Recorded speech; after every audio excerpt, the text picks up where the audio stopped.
بسم اللہ الرحمن الرحیم. السلام علیکم. مجھے مشتاق صاحب نے پتہ نہیں ان کی بات میں سچائی ہے نہیں آیت الکرسی والی بات، مگر مجھے آج آیت الکرسی پڑھنا پڑی کیونکہ میں ایک درس گاہ میں آ رہا ہوں اور نامور پروفیسر آف لاء کے سامنے، اور پھر انہوں نے مجھے یہ بھی ڈرا دیا ہے کہ جی آپ سے سوال بھی بھرپور کیے جائیں گے. بہرحال میں کیوں آیا یہاں؟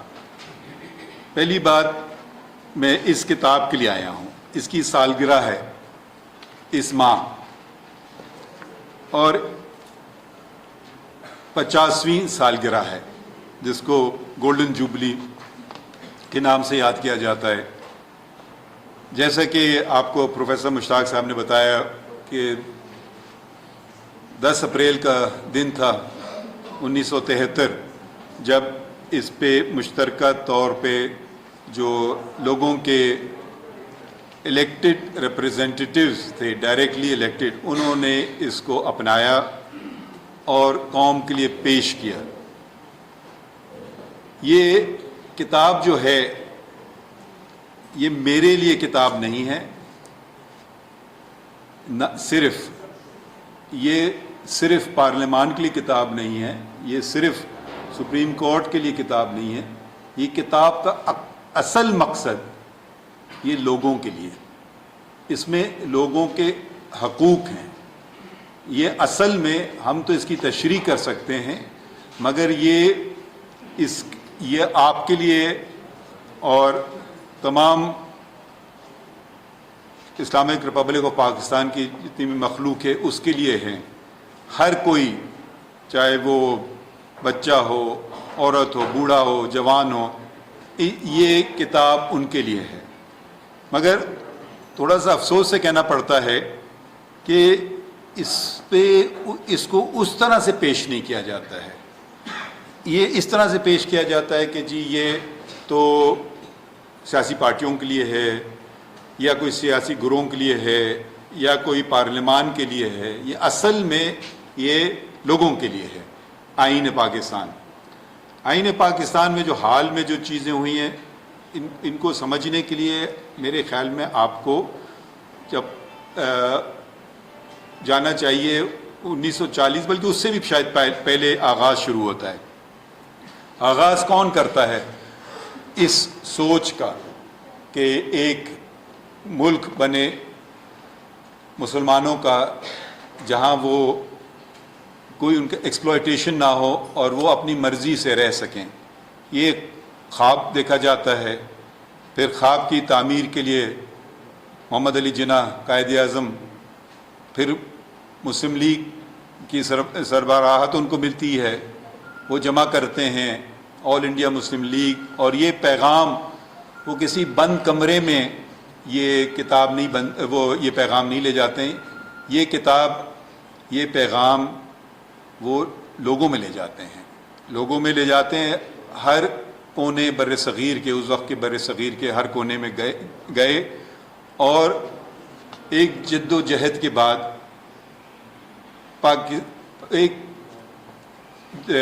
پاکستان قائم ہوتا ہے 1947 میں.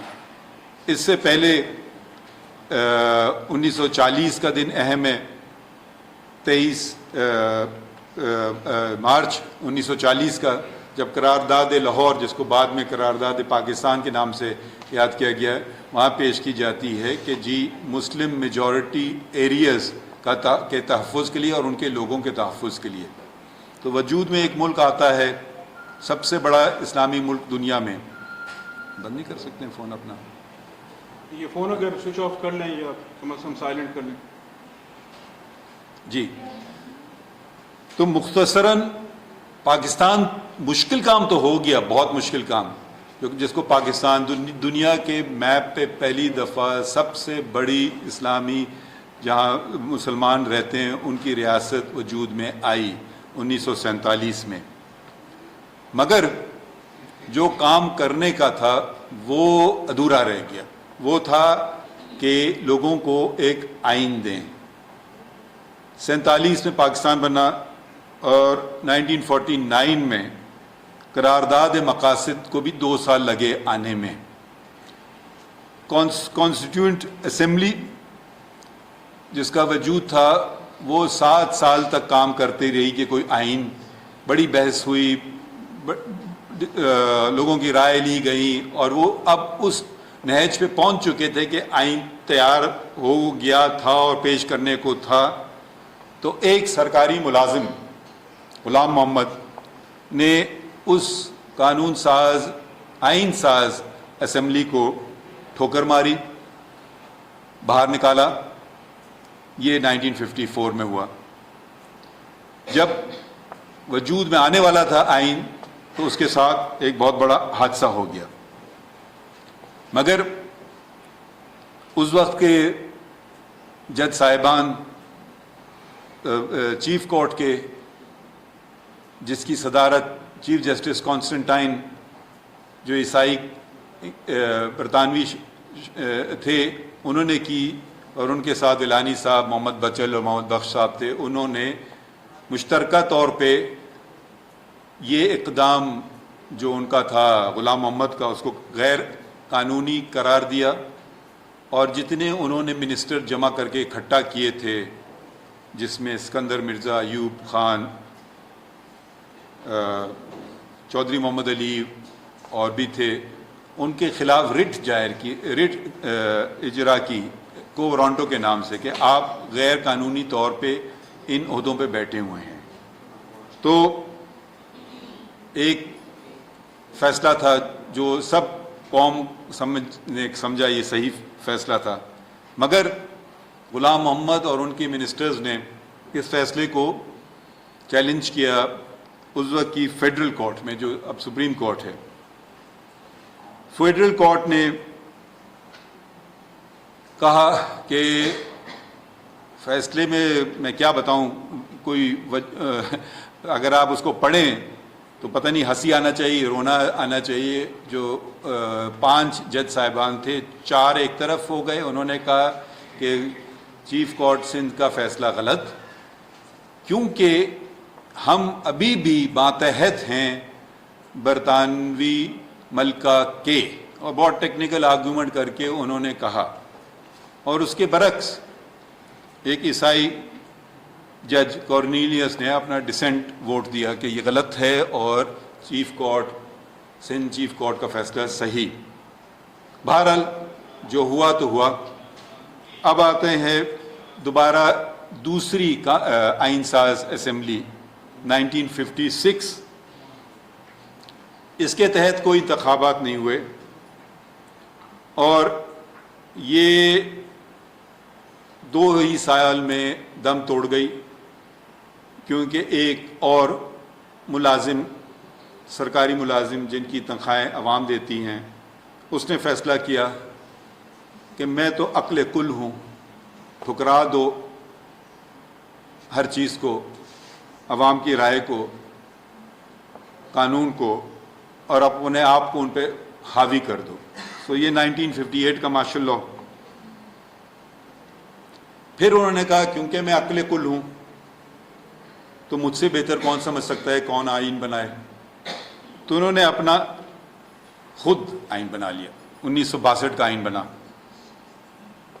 اس میں جمہوریت، ایک طرح سے جمہوریت کو ختم کر دیا گیا، کیونکہ انہوں نے کہا کہ یہ جو عوام ہے پاکستان کی، یہ تو ان میں اتنا شعور نہیں ہے، یہ اتنے عقل مند نہیں ہے. ایک فلٹر ہونا چاہیے اور ان کو سنبھالنا بھی بہت ضروری ہے. تو انہوں نے کہا کہ بنیادی ایک نئی چیز انہوں نے استعمال کی، جمہوریت، جو بیسک ڈیموکریٹس کے نام سے، کہ وہ پتہ نہیں میرے خیال میں 80,000 تھے، کہ پہلے عوام ان کو منتخب کرے گی اور پھر وہ جا کر کے آگے چل کے صدر کو منتخب کریں گے. تو اس طرح سے انہوں نے کہا اگر عوام پھر بھی اس پہ کنٹرول رہ سکے. تو یہ 65 میں الیکشن ہوئے اس آئین کے تحت، جس کو اگر آپ آئین کا درجہ دینا چاہتے ہیں. مگر تمام طاقت کے باوجود، کیونکہ جب کوئی ناانصافی ہوتی ہے وہ زیادہ دیر ٹھہرتی نہیں ہے، تو وہ شخص جو آئے تھے بڑے دھواں دھار طریقے سے اور اپنے آپ کو مسلح کر دیا تھا اس قوم پہ ان سے سنبھلا نہیں گیا. 1969 سے لے کر 1971 تک انہوں نے ایک اور عامر کو سنبھالا کہ بھئی تم سنبھالو میں چلا. 1969 میں 71 میں پھر کیا ہوتا ہے؟ ایک بہت مشکل وقت تھا پاکستان کے لیے. پاکستان ٹوٹ گیا دسمبر 1971 میں. اچانک ٹوٹا نہیں، اس کے بیج بوئے گئے تھے. اس کے بیج بوئے کہاں بوئے گئے؟ اس کے بیج بوئے گئے، یہ میری رائے ہے، فیڈرل کورٹ میں. جسٹس محمد منیر نے اس کا بیج بویا کہ یہ بھی طریقہ ہے. تو اس کے بعد جو لوگ جابر ہیں انہوں نے کہا اچھا آپ نے ہمیں راستہ دکھایا ہے تو ہم اس پہ چلیں گے.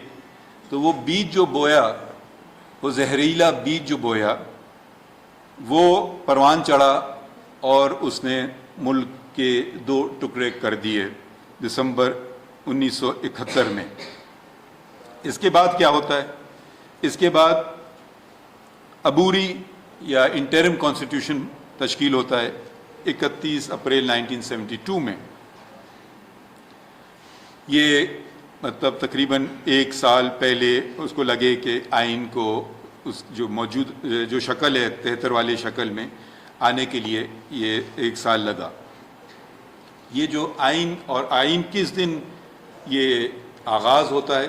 یہ آغاز ہوتا ہے آئین میں، اس میں اندراج ہے کہ یہ 14 اگست 1973 کو یہ اس کا آغاز ہوا. اس کے بعد کیا ہوتا ہے؟ تو یہ آپ کو جو ہم کام آج کرنے بیٹھے ہیں اس کے جو اثرات ہیں وہ نہ صرف آج ہوتے ہیں بلکہ صدیوں بعد بھی ہوتے ہیں، برسوں بعد بھی ہوتے ہیں. تو اب ایک جو جذبہ تھا، ایک جو شعور تھا، ایک جو پیار اور محبت تھی 1940 میں 1947 میں، وہ کتنی جلد نفرتوں میں تبدیل ہو گئی. نفرتیں ایسے نہیں ہوتی ہیں، نفرتیں کی وجوہات ہوتی ہیں. آپ اپنے آپ کو قائم رکھنا چاہتے ہیں، گھر میں بھی جھگڑے ہوتے ہیں، آپ اس کو چھوڑ دیں، وہ پھر چھوٹی سی بات بڑی ہوتے ہوتے طلاق بھی ہو جاتی ہے، گھر برباد بھی ہو جاتے ہیں، کیونکہ آپ چھوٹی سی بات کو جو غلط ہے اس کو آپ نے ختم نہیں کیا، یا اس پہ آپ نے پانی نہیں ڈالا. اگر کبھی کبھی ہو جاتے ہیں جھگڑے، چھوٹے چھوٹے جھگڑے، آپ اس کو انگریزی میں کہتے ہیں فین، اس کو اور ابھاریں یا پھر اس کو آپ ختم کرنے کی کوشش کریں پانی ڈالنے کے لیے. تو نئی جب ہوتے ہیں تو یہ مسئلے پیدا ہوتے ہیں. بہرحال 71 میں اس قوم کا سر جھکا ہوا تھا، شرمندہ قوم تھی. اس کا وقار اب بلند کرنا پڑا ایک طریقے سے جو کیا گیا، اور وہ میرے خیال میں تھا دوسری اسلامی سربراہی اجلاس. یہ ہوا فروری 1974 میں. 57 ممالک کے صدر، پرائم منسٹر، بادشاہ، ہیڈ آف اسٹیٹس آئے اس میں، اور جو اس وقت کے وزیر اعظم تھے ذوالفقار علی بھٹو، انہوں نے مجیب الرحمان کو بھی دعوت دی، اور بنگلہ دیش جو ملک الگ بن گیا تھا وہ بھی آئے اس میں. تو ایک یہ یکجہتی میں نے اس کی مثال اسلامی تاریخ میں، موجودہ اسلامی تاریخ میں کم ہی دیکھی ہے. اور میرے خیال میں یونائٹڈ نیشنز کے بعد یہ بلکہ یونائٹڈ نیشنز کے اگر آپ ویب سائٹ پہ جائیں ان کی سب سے ایک بڑی باڈی اس کا تذکرہ کرتے ہیں کہ یہ UN تو سب سے بڑی باڈی یونائٹڈ نیشن اقوام متحدہ، مگر اس کے بعد یہ جو اجلاس ہوا تھا دوسری اسلامی سربراہی اجلاس، اس کی یادداشت جو لوگ لاہور سے واقف ہیں، وہ ایک ترکی آرکیٹیکٹ نے ایک وابڈا ہاؤس پنجاب اسمبلی کے سامنے 155 فٹ لمبا مینار ہے، یہ اس کی عکاسی کرتا ہے اس یکجہتی کی. جب یکجہتی ہو، جب لوگ متحد ہوں، تو انگریزی میں کہتے ہیں the sky is the limit. اور جب نہ ہوں، جب نفرتیں، جب دشمنیاں، جب جھوٹ، جب بد اخلاقی، پھر نتیجے ہمیں سوچنا نہیں چاہیے، ہمیں صرف اپنے پیچھے مڑ کے دیکھنا چاہیے کیا اس کے نتیجے نکلتے ہیں، اور وہ نتیجے میں نے آپ کو بتا دیے ہیں۔ اور بھی بہت ساری باتیں جو انہوں نے کہا میں مختصر بات کروں، اور مختصر بات کرنا کوشش کروں گا کہ آپ میری تو ہو گئی کہ میں لمبی سی بات کروں کہ سوال کم سے کم آئیں، مگر پروفیسر مشتاق صاحب کو کی بھی بات رکھنی ہے، تو پھر بھی دو چار باتیں ہوئیں جو میرے خیال میں غیر مناسب تھیں، اس سے بھی ہمیں نظریں نہیں چرانا چاہیے۔ ایک تھا کہ نیشنل عوامی پارٹی اور جے این یو جماعت علماء اسلام دو سیاسی پارٹی ہیں، میں سیاسی بات نہیں کر رہا ہوں، میں صرف قانونی بات کروں گا۔ ان کی حکومتیں تھیں صوبہ بلوچستان اور صوبہ اس وقت کا صوبہ سرحد جو اب خیبر پختونخوا کے نام اب اس کا نام پڑا ہے، وہاں ان کو برطرف کیا گیا یہ، اور نیشنل عوامی پارٹی پہ پابندی لگا دی گئی سرکاری۔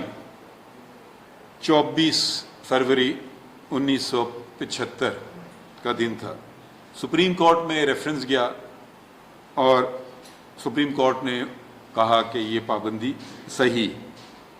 پھر اس کے بعد ہوتے ہیں مارچ 77 میں انتخابات، اس میں جیسا کہ آپ جو میں بالخصوص نوجوانوں سے مخاطب ہوں، کیونکہ نوجوان ہمارے تاریخ سے شاید اتنے ان کی نظر نہ ہو کہ 1977 میں الیکشن ہوتے ہیں، اس میں پھر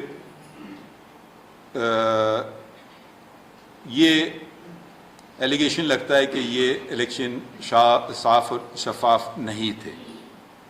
بہرحال ایک الائنس بنی تھی پاکستان نیشنل الائنس، اس نے وہ، مگر مجھے پھر بھی خوشی کی بات ہے کہ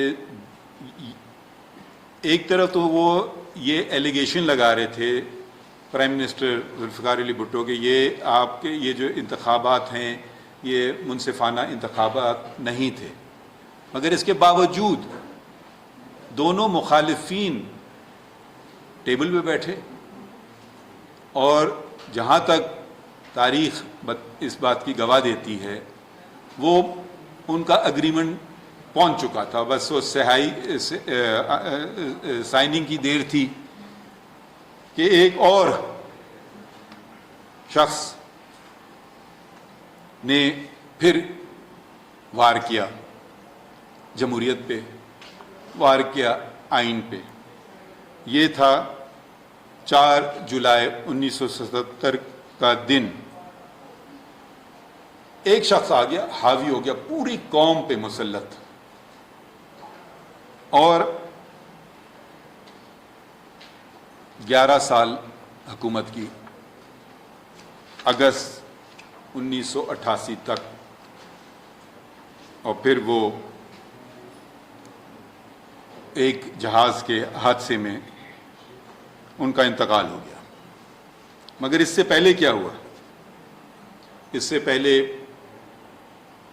عدالتوں میں کیسز آئے، چیلنج ہوا، نصرت بھٹو کیس آیا، ذوالفقار علی بھٹو کیس آیا، ذوالفقار علی بھٹو کو سزائے موت دی گئی ایک ووٹ سے۔ ہمارے جو ایک اور جو ہمارے یہاں نہ صرف ایک ڈکٹیٹر آتا ہے، مگر ڈکٹیٹر کو کچھ عرصے بعد کچھ وہ ہونے لگتی ہے کہ میں تو اصل میں جمہوریت پسند کرتا ہوں، وہ اپنے آپ کو ایک دھوکہ دینے لگتا ہے، وہ دھوکہ دیتا ہے اور پھر وہ ریفرینڈم کراتا ہے۔ اگر آپ، میں ایک مشورہ دوں گا آپ کو، اگر آپ پی ایچ ڈی کریں کہ جب بھی پاکستان کی ریفرینڈم میں کسی ڈکٹیٹر نے الیکشن کروایا تو ہمیشہ وہ 98.4% سے جیتتا ہے۔ جب آپ لوگوں شاید ریفرینڈم آپ نے دیکھا، کبھی بھی آپ گزرے ہیں، تو میں تو آج تک کسی شخص سے نہیں ملا جس نے ریفرینڈم میں ووٹ ڈالا، بہرحال شاید میں صرف انہی لوگوں کو جانتا ہوں جن نے ریفرینڈم میں ووٹ نہیں ڈالا، مگر اگر آپ دیکھیں تو پولنگ بوتھ خالی، اور جب الیکشن ہوتے ہیں پاکستان میں جہاں ہر گلی کوچے میں زور اور شور اور بینرز اور پوسٹرز اور ہر کوئی کے انگوٹھے پہ وہ نشان لگا ہوا ہے، تو 60 سے اوپر تک کبھی نہیں فیصد گئی ووٹ کاسٹ کی. مگر ریفرینڈم میں پتہ نہیں کیا کیسے مجموعہ کیسا یہ ہوتا ہے کہ وہ 98 پہ پہنچ جاتے ہیں. خیر یہ تو میں ایک سوال چھوڑ رہا ہوں کہ شاید جو یہ اسٹوڈنٹس ہیں آپ کے لیے وہ اس پہ غور و فکر کر سکیں یہ نتیجہ کیسے نکل آتا ہے. بہرحال ریفرینڈم کے بعد الیکشن جو ہوئے تھے وہ اس الیکشن میں وہ غیر سیاسی نان پارٹی بیسس پہ ہوئے. تو اس وقت کی movement for restoration of democracy MRD نے بائیکاٹ کیا کہ ہمیں یہ منظور نہیں ہے. تو بہرحال الیکشن ہوئے. محمد خان جنیجو صاحب نان پارٹی بیسڈ الیکشنز میں وہ پرائم منسٹر بنے. اب جابر نہ صرف جابر کو ایک اور یہ بھی پسند ہوتی ہے کہ وہ اصلاح کرے. جو اس ملک میں مسلمان تھے وہ مسلمان تھے، ان کو پتہ ہے کون ہوتا ہے مسلمان کون نہیں ہوتا، مگر ایک PCO کے ذریعے انہوں نے مسلمان کی تعریف بھی کر دی. پھر انہوں نے اب وقت آیا آئین کی بحالی کا. اب 85 میں ہم آ رہے ہیں، یہ دن ہے 2 مارچ 1985 کا. یہ آئین کی بحالی کا حکم RCO revival of constitution order. عجیب الفاظ بھی ایجاد ہوتے ہیں، ٹرمز بھی ایجاد ہوتے ہیں. Provisional constitutional order, RCO revival of constitution order, legal frame work order. پتہ نہیں کس کو بیوقوف بنا رہے ہیں یا پوری قوم کو بنا رہے ہیں، مگر لگے قانونی. ہم غیر قانونی کام کریں مگر لگے قانونی. بہرحال یہ قانونی یا غیر قانونی جیسے آپ اس کو سمجھیں، اس RCO نے 65 شقیں آئین کی تبدیل کر دی. اچھا، اور انہوں نے وہ جو اس وقت کی پارلیمان تھی جو کہ غیر پولیٹیکل پارٹیز بیسڈ پارلیمان تھی، اس پہ ان کو یہ کہا کہ تب میں مارشل لا اٹھاؤں گا جب تم 8ویں ترمیم منظور کرو. تو 8ویں ترمیم انہوں نے میرے خیال میں جبراً، شاید غیر مناسب الفاظ نہیں ہوگا کہنے کے کہ وہ جبراً انہوں نے کروائی، اور پھر آخرکار مارشل لا اٹھایا گیا 30 دسمبر 1985 میں. مگر اس میں ہمارے جو اس وقت کے ڈکٹیٹر تھے انہوں نے ایک چیز سوچی، مگر یہ اگر پھر بھی جو میری اسمبلی ہے جس میں سیاسی پارٹیاں نہیں ہیں، جس میں میری مرضی کے زیادہ تر لوگ ہیں، پھر بھی ان کا کوئی بھروسہ نہیں ہے کہ کہیں ان کو جمہوریت پسند نہ آ جائے چلتے چلتے اور یہ شاید کوئی جمہوری اقدام نہ کر بیٹھیں. تو انہوں نے اپنے تحفظ کے لیے ایک آئین میں شق ڈالی جو آرٹیکل 58(2)B کے نام سے مشہور ہوئی کہ جب ان کا دل چاہے وہ ایک الیکٹڈ حکومت کو برطرف کر سکتے ہیں. یہ اور انہوں نے اس شق کا استعمال بھی کر دیا، کیونکہ انہی کے چنے ہوئے محمد خان جنیجو کچھ دن بعد ان کو پسند نہیں آئے. 29 مئی 88 میں انہوں نے محمد خان جنیجو صاحب کی حکومت کو برطرف کر دیا. اب کیا ہوتا ہے، اب کیا ہوتا ہے کہ جیسے میں نے کہا ضیاء صاحب کا حادثہ ہوتا ہے، تو اب جو وہ نہیں تھے، تو جو اگلے الیکشن ہوئے وہ نومبر 88 میں ہوئے، جو کہ پولیٹیکل پارٹی بیسڈ الیکشنز تھے، اور اس میں بینظیر بھٹو صاحبہ نے اکثریت پائی اور وہ پرائم منسٹر بنی. مگر دو تین باتیں میں یہاں کرنا چاہوں گا کہ یہ جو اختیار انہوں نے بیج، ایک اور بیج بو دیا، نفرت کا بیج آپ اس کو کہیں، کڑوا بیج کہیں، 58(2)B کا 58(2)B کا استعمال خود کر گئے موصوف. اس کے بعد جو اگلے صدر تھے غلام اسحاق خان، انہوں نے بھی 58(2)B کا استعمال کیا، بلکہ دو دفعہ کیا. ایک دفعہ بینظیر بھٹو کی حکومت اور دوسری طرف نواز شریف کی حکومت. تو انہوں نے یہ، ان کو اعزاز ہے کہ انہوں نے دو دفعہ ایک شخص نے فیصلہ کر لیا کہ یہ غلط ہے. تھوڑی سی مجھے شرمندگی بھی ہوتی ہے کہ سپریم کورٹ سراہتی چلی گئی، یہ اقدام چیلنج ہوئے، یہ ریزولوشن غلط ہے، مگر انہوں نے کہا چلیں آگے بڑھتے ہیں. پھر بات چلی، اب ہم آ رہے ہیں ریسنٹ ہسٹری میں. 12 اکتوبر 99 میں ایک اور سرکاری ملازم نے سمجھا کہ مجھ سے تو بہتر شخص ہے نہیں، تو اس نے ہر پروکلمیشن آف ایمرجنسی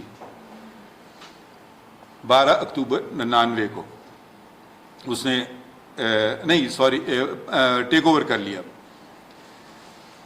پھر آپ کو کیا ہوا وہ تو آپ کے سامنے ہے، کیونکہ زیادہ پرانی باتیں نہیں ہیں. مگر انہوں نے دو دفعہ وار کیا. ایک تو 12 اکتوبر 99 کو کیا، پھر انہوں نے دوسرا وار کیا، وہ تھا 3 نومبر 2007 میں، جب انہوں نے ایمرجنسی نافذ کی. دو تین چیزیں ساتھ کی. عام طور پہ تو جس کو کوئی تکلیف ہوتی ہے وہ عدالت کا دروازہ دستک دیتا ہے، مگر ایک کیس رونما ہوا، ظاہراً وہ عجیب سا کیس تھا. وہ تھا تکہ اقبال محمد خان صاحب کا کیس. انہوں نے جنرل پرویز مشرف کے خلاف آئینی درخواست دے دی سپریم کورٹ میں. اب حیرت کی بات یہ ہے کہ ظاہراً تو یہ تھا کہ بھائی یہ جو اقدام ہوئے ہیں یہ غلط ہے، مگر جو تاریخ جو ریکارڈ کرتی ہے وہ کہتے ہیں کہ یہ ایک کرایا گیا تھا ایک پٹیشن کہ سپریم کورٹ سے ٹھپا لگا کے منظوری دی جائے اور ناجائز کو جائز بنائی جائے یا حرام کو حلال قرار دیا جائے. یہ ہوا. اس فیصلے کے تحت 7 جج صاحبان تھے، 2008 کا یہ فیصلہ ہے. اس کے بعد ایک اور اقدام بھی انہوں نے کیا. ہمیشہ جب آٹوکریٹک ڈکٹیٹوریل رول ختم ہوتا تھا اور پارلیمان واپس آتی تھی تو وہ تحفظ ایک حد تک دیتی تھی کہ بہت سارے قانون، بہت سارے اقدام ہو چکے ہوتے ہیں پہلے، تو ان کو ایک آئینی تحفظ دیا جاتا تھا. آرٹیکل 270A 270AA تھا جب ضیاء الحق کا زمانہ ختم ہوا تھا. مشرف صاحب نے خود اپنے آپ کو آئینی تحفظ دے دیا. وہ شق تھی آئین کی 270AAA. اب یہ بھی ایک عجیب عجیب چیزیں ہوتی ہیں. آپ لوگ اگر آئین کو مقدس سمجھتے ہیں تو جو بڑے نامی گرامی وکیل ہیں وہ شاید ان کے دلوں میں اتنی محبت نہ ہو، کیونکہ ان کی جیبوں میں فیسیں جاتی ہیں. یہ بنیادی چیزیں ہیں، مگر وہ جس طرح سے آ کے بحث کرتے ہیں، اور آپ ذرا دیکھ لیجئے اٹھا کے فیصلے جو ہیں اس میں کون ان کے لیے اپیئر ہوتا تھا. ان لوگوں کے لیے یہ کوئی بہت بڑا مسئلہ نہیں ہوتا ہے کہ بڑے بڑے ججز بیٹھیں اور اس پہ فیصلہ کریں. اگر فیصلہ غلط ہے وہ غلط رہے گا، چاہے سب کے سب جج فیصلہ کر لیں, اکثریت کر لے, ایک کی مائنورٹی اگر وہ صحیح ہے تو وہ صحیح ہے. یہ جو آج کل ہو گیا ہے کہ جی اس کو نمبرز گیم کہیں, اس سے جھوٹ سچ میں تبدیل نہیں ہو سکتا اور اس کے برعکس بھی نہیں ہو سکتا ہے. یہ آج بھی, آج کے دن اگر پوچھا جائے اور آپ اس پہ اگر ریفرینڈم کرانا چاہیں, اگر ایسا ہو سکے, جو کہے کہ جی محمد منیر صاحب کا ججمنٹ جو تھا وہ صحیح تھا یا نہیں, تو میرے خیال میں یہ جینیون ریفرینڈم میں شاید ہی کوئی کہے کہ وہ صحیح تھا. اور ایسے بہت سارے فیصلے ہیں, میں نہیں کہنا چاہتا ہوں, مگر یہ تاریخ کا ہمارا حصہ ہے. اگر آپ کو تاریخ دہرانا نہیں ہے تو تاریخ سے سیکھیے, اور اگر تاریخ سے اگر آپ سیکھیں گے نہیں تو تاریخ دہرائے گی. اور پاکستان میں ایک دفعہ نہیں, کئی مرتبہ تاریخ نے اپنے آپ کو دہرایا ہے اور دہراتی چلی گئی ہے. تاریخ پکار رہی ہے, سیکھو 1954, سیکھو 1958, سیکھو 1977, سیکھو 1988, سیکھو 1990, 58 2Bs والی بات شروع کی, سیکھو 1993 سے, سیکھو 1996 سے, 2 دفعہ سیکھو 1999 سے. تاریخ کتنی دفعہ میں سکھائے گی؟ 7 سبق تو دے چکی ہے. اب ہم خود سیکھیں. ہم اس وقت سیکھیں گے جب یہ جو کتاب ہے, یہ جو آپ کی کتاب ہے, یہ ججز کی کتاب نہیں ہے, نہ یہ کوئی ممبر نیشنل اسمبلی کی, جی یقیناً ہماری بھی ہے, اور ہم پہ تو زیادہ اس کا بوجھ ہے کیونکہ آپ نے یہ حلف نہیں اٹھایا کہ اس کی ہم حفاظت کریں گے. میں نے یہ حلف اٹھایا ہوا ہے کہ میں اس کی دفاع اور حفاظت کروں گا, مگر اس کا یہ مطلب نہیں ہے کہ آپ اس کے پابند نہیں ہیں, کیونکہ اس کی آرٹیکل, اس کی شق 5 کہتی کہ ہر شہری اس کا پابند ہے. نہ صرف ہر شہری پاکستانی بلکہ ہر غیر ملکی جو پاکستان میں موجود ہے اس پہ بھی یہ حاوی ہے یہ کتاب. اگر وہ نہیں مانتا ہے پھر اس کو پاکستان آنے کی ضرورت نہیں ہے. تو یہ اہم چیز ہے. ہم نے دیکھا کہ جب ہم نفرتوں کے بیج بوتے ہیں اور پھر کیا پاتے ہیں. اب جو گزر گیا تو گزر گیا, مگر میں ہمیشہ فیوچر کی طرف دیکھتا ہوں, اور فیوچر کی طرف ہم سب کی یہ ذمہ داری ہے کہ آئین کا ہاتھ کبھی نہ چھوڑیں, کیونکہ یہ ایسا تحفہ ہے جو دوبارہ آپ کو نہیں ملے گا. اس پہ بڑے وار کیے گئے, مگر یہ اچھا لفظ کیا ہوگا ڈھیٹ کا, ریزیلینٹ میں سوچ رہا تھا, مگر اردو میں کیا لفظ ہوگا بہتر, مضبوط, یا جس پہ بڑے وار کیے جائیں اور پھر بھی کھڑا ہو جائے. اس کا بڑا حوصلہ ہے آئین کا. تو اب ہمیں چاہیے کہ ہم قوم کی حیثیت سے بھی حوصلہ دکھائیں, اور آئین نے تو بڑا حوصلہ دکھایا ہے, وہ آج بھی کھڑا ہوا ہے 50 سال بعد. کتنے اس پہ وار ہوئے, اور ایک حد تک 18ویں ترمیم جب آئی جو کہ 2010 میں آئی, تو اس کی اتنی شکل صورت بگاڑ دی گئی تھی اس آئین کی کہ اس میں ایک پارلیمانی کمیٹی فار کانسٹیٹیوشنل ریفارمز جس کی صدارت سے رضا ربانی صاحب نے کی, اس نے یہ ایک شق کی گئے آئین کی, اور اس میں دیکھا کیا کرنا چاہتے ہیں. پرانے جو تھا وہ 73 والا وہاں لائیں, کیا چیزیں غلط ہیں ان کو ہٹائیں. تو اس میں 26 سیاسی جماعتیں مشترکہ طور پہ, وہ جماعتیں بھی شامل تھیں جس کی نمائندگی نیشنل اسمبلی میں تھی بھی نہیں, تو انہوں نے اس کو ایک طرح سے کنسنسس ڈاکیومنٹ بنایا کہ اس پہ لوگ اس کو اپنائیں. وہ کنسنسس ڈاکیومنٹ انہوں نے 18th amendment to the constitution کی شکل میں ہمارے سامنے آیا. 18th امینڈمنٹ جو کانسٹیٹیوشن کا ہے, اس نے کوشش یہ کی کہ جو غلطیاں تھیں وہ ان کو, پرانی غلطیوں کو ادھر سے ہٹائیں. 58(2)B جو تھا اس کو ہٹائیں، وہ فیڈریشن کو مضبوط بنائیں، اور ساتھ ساتھ صوبوں کے اختیار بھی. تو انہیں 17 منسٹریز ڈیوالو کی صوبوں پہ.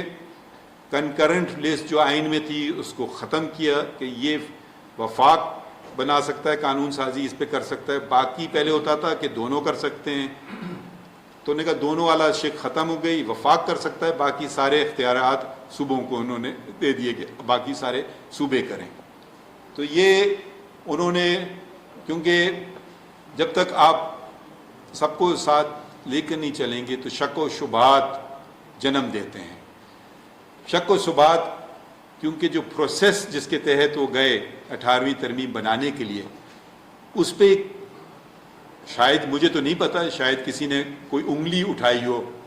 آپ اس سے بے شک آپ کی رائے مختلف ہو سکتی ہے کہ ہاں میری رائے میں یہ ہو، میری بھی رائے مختلف ہو سکتی ہے، میں بھی شاید سوچوں کہ اس قانون، اس آئین میں یہ ہونا چاہیے، مگر میری رائے کی کوئی اہمیت نہیں ہے. رائے وہی ہوگی جو آئین میں لکھی گئی ہو، رائے وہی ہوگی جو 18ویں ترمیم میں لکھی گئی ہو. 18ویں ترمیم میں ہاں ایک اور چیز جو آئینی طور پہ پہلے رونما ہوئی، کیونکہ پہلے جیسے کہ شاید انہوں نے سیکھا تھا، وہ جب 77 کے الیکشن کے بعد جو لوگوں میں کشیدگی پیدا ہوئی کہ یہ منصفانہ الیکشن ہوئے تھے یا نہیں، تو انہوں نے سوچا کہ چلیں اس مسئلے کو ایک وقت اور ہمیشہ کے لیے ختم کر دیا جائے کہ کیٹیگر گورنمنٹس ہیں، جس کو نیوٹرل کیٹیگر گورنمنٹ، غیر جانبدار کیٹیگر کا کیا، نگران حکومتیں وجود میں آئیں. کہ جی بھئی جو حکومتی لوگ ہوتے ہیں وہ یہ کہا جاتا تھا کہ غلط وسائل کا استعمال کر رہے ہیں، ٹی وی کا غلط استعمال کر رہے ہیں. اب تو خیر ہر گلی کوچے میں ٹی وی پہنچ گیا، مگر اس زمانے میں پی ٹی وی اور ریڈیو پاکستان ہوتا تھا. کہ تو یہ نگراں حکومت کرے، تھوڑے دن کے لیے آئے، الیکشن کرا کر کے سنبھالے. اور اس میں انہوں نے 2-3 اور بھی چیزیں ڈال دیں جو پرانی نگران حکومت جو جابروں نے کی تھیں ان میں نہیں تھی، کہ جو لوگ نگراں حکومت میں ہوں وہ اور ان کے خاندان والے الیکشن میں حصہ نہیں لے سکتے. تو ایک طرح سے آگے بڑھنے کی طرف کا اشارہ ہے. تو آئین کے متعلق باتیں تو بہت سی کی جا سکتی ہیں، مگر میرے خیال میں آپ سے معافی چاہتا ہوں کہ آپ نے جو دیا گیا وقت تھا اس سے آگے چلا گیا، شاید اس لیے کہ سوال کم ہوں. نہیں سر، ہم تو چاہتے ہیں کہ آپ زیادہ سے زیادہ بولیں اور آپ کو سنتے ہوئے ہمیشہ بہت ہی اچھا لگتا ہے.